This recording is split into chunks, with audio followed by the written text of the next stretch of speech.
Est-ce que dans les années à venir, on pourra encore acheter des endives françaises dans les magasins? C'est loin d'être sûr, parce que on supprime aujourd'hui 3 molécules phytosanitaires, 2 désherbants, un insecticide, qui sont primordiales à la culture de l'endive.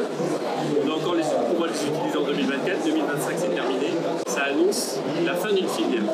Est-ce que ça veut dire vraiment qu'aujourd'hui, il n'y aura plus de producteurs d'endives, enfin, il risque de plus avoir de producteurs d'endives? On était combien il y a quelques années? On était 1000 au début des années 2000, on n'est plus que 300 aujourd'hui, et on risque d'être 200 dans les années à venir, puisqu'il y a un ras-le-bol total de la profession olivière.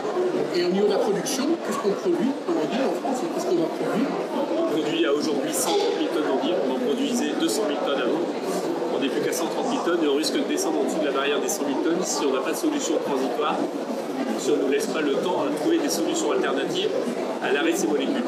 Mais alors ces arrêts de molécules, c'est un problème franco-français ou c'est un problème fait? Comment on parle du gouvernement? C'est un problème européen, c'est des interdictions européennes.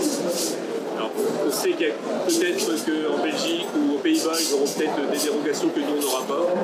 On va surveiller ça de très près, on verra bien dans les années à venir. Donc qu'est-ce que vous demandez concrètement au gouvernement aujourd'hui? On demande du temps. Le temps d'expérimentation, c'est un temps assez long. On a nos équipes au sein de l'APEF, l'Association des producteurs d'endives de France, qui cherchent des solutions.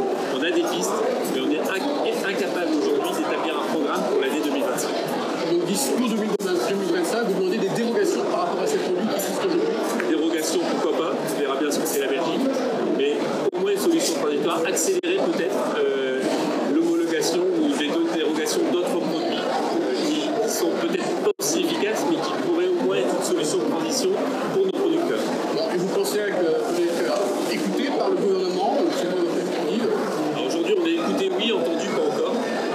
Voilà, on a fait une grosse réunion la semaine dernière à l'hôtel de la région à Lille. On a eu beaucoup de monde, quasiment 300, je ne peux pas dire les 300 oliviers étaient là, mais on était 300 du moins à cette réunion. Et ça nous a fait. C'est là qu'on voit que le sujet sensible qui est l'arrêt de ces molécules dans notre filière. Ok, on va voir si le gouvernement